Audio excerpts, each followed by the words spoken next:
Hey guys, welcome back to Dirt and Pavement. Today I'll be working more on the Farmall 504. We're just going to get pretty much everything we can stripped. I stripped off a few things off camera just because I didn't feel the need to record them.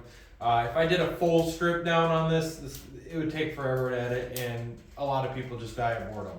I put lots of hours into this, so I won't show everything, but I'll try to show the majority of everything I'm doing. So right now I'm getting ready to pull the pedals off. I just got the brakes disconnected from their little ball adjuster thingamabobs right here. And we'll get those pulled off, and then we're gonna get to the seat here, and then maybe on down to like the draft control area and whatnot, and get the brakes removed and whatnot. We'll just see where things take us. And then once we kind of get the top stripped off here, start cleaning some of this junk up, and then actually start tearing off the tops. These platforms, the platform on my Farmall H was one heavy bear. So I'm kind of curious to see how pulling this platform is going to be. And also I'm curious if it's gonna pop off nicely, especially when it's, you know, just on some jack stands here, it's a little sketch, so. Yeah, but I digress. Let's get to tearing in this 504. Well, I'm at a crossroads right now with the pedals, so I'm just gonna put a pin on that and take the seat off.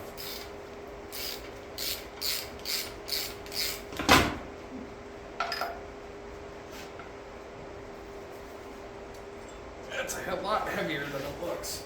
Oh my gosh. If I end up getting a new seat, I might have to turn that into a new shop chair. Not too bad. I spent many an hour sitting on that thing.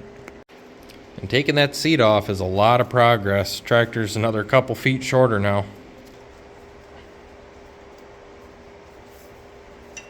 One little tidbit of knowledge I'd like to share with you guys is how important it is to torque these bolts that hold the sandwich plates for the valves in here, for the remotes. How important it is to torque these at a certain spec. Because if you don't, like let's say you have this one tightened all the way down, this one hand tight, and this one partially tight, these valves will not slide nicely. They will actually bind up and whatnot. It's honestly, in my opinion, this design really was not one of International's best. Because as soon as they go bad, they're pretty much mated to that bore, that spool valve in there, and as soon as they go bad, no matter what you do, they're gonna leak by. And that's the problem I have fought time and time with this. So I think what I'm gonna do is actually set up a return system. So it likes to leak out the back of these nipples here. I'm gonna set up a little tube return system with a barb fitting that goes down to the PTO housing, and everything that leaks by in here will just return back to the PTO. I've been recommended to do that before, and when I went to Red Power Roundup last year, I actually saw a 504 there that did exactly that. You know, and at first I didn't really like the idea of doing that because I thought it'd be kind of janky, but once I saw it, I'm like, it's not a big deal. I mean, it's just one of the things you have to do if you want to keep old iron going, is you have to make some modifications. I could just gamble and buy a new set of valves and hope they don't leak, but these are very expensive. A new valve assembly will cost me anywhere in the ballpark of $250 to $400.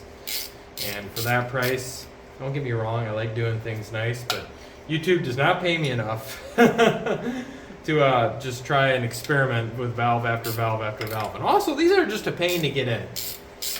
There are alternate methods too of actually putting on different remote valves. I think they call them like a Power Beyond valve or whatever.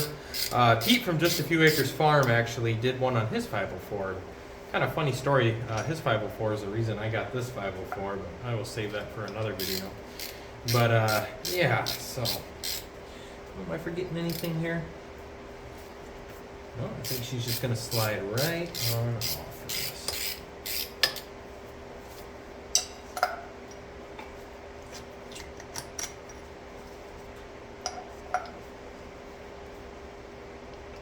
Try not to lose any of our O-rings.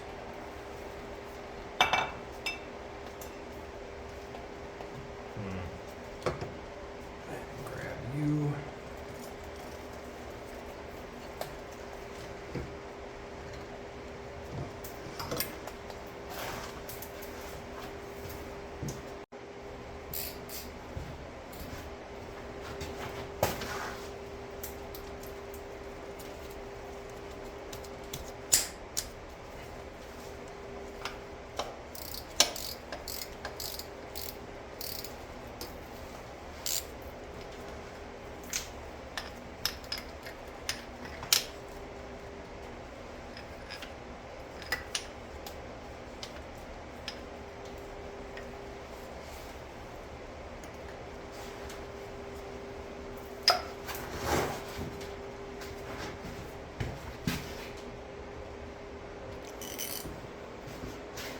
Next thing here, as much as I don't want to, pretty much gonna have to remove the wheels in order to initiate the next phase of working on this, because I really want it to be as bare as possible when I start tearing into the back end there, just for ease of working on things, obviously. So finding a way to remove these wheels and tires is going to be interesting, and I think there's fluid in them too, so I'm going to have to figure out an extraction method. Not that I really want to save on the fluid that much, I'm not super worried about it, but I just don't want to get it all over my floor.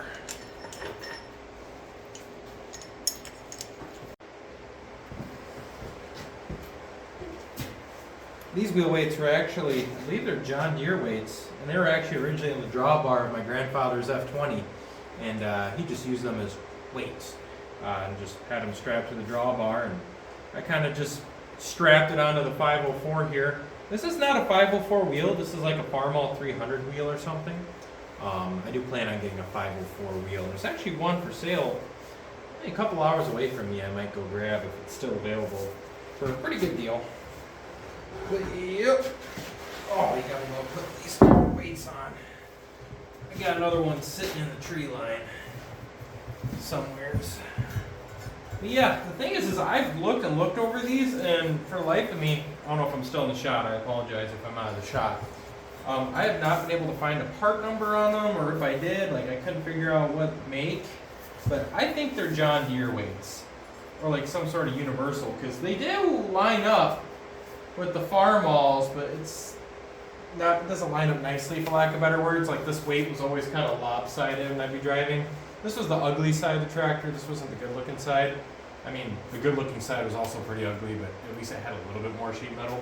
But I digress. Let's go roll this guy in the corner.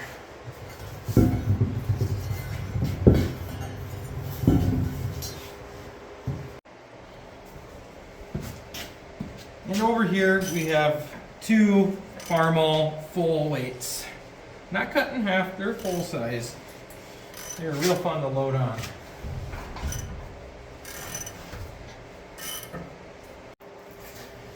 And I do plan on getting actual Farmall weights for the other side as well, matching, just because I really like how they look. I'll probably run double weights, just a little extra weight. And I will put fluid in the tires too.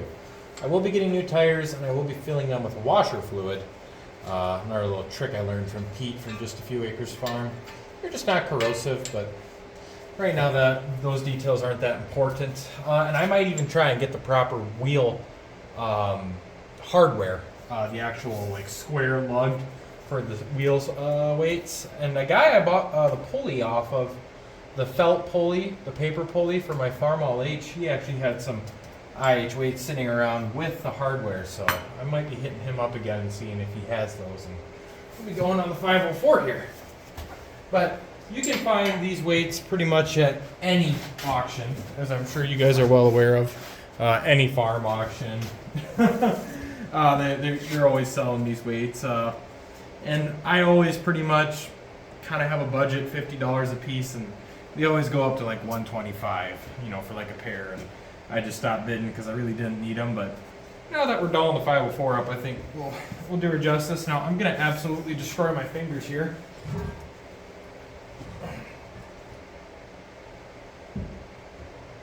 And these aren't steel toe, so yeah, let's be smart here.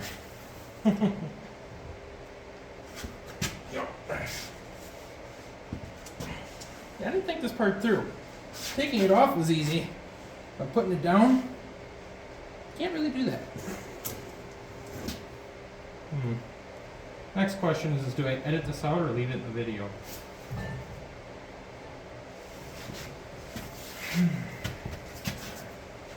Lift with your back, not your legs.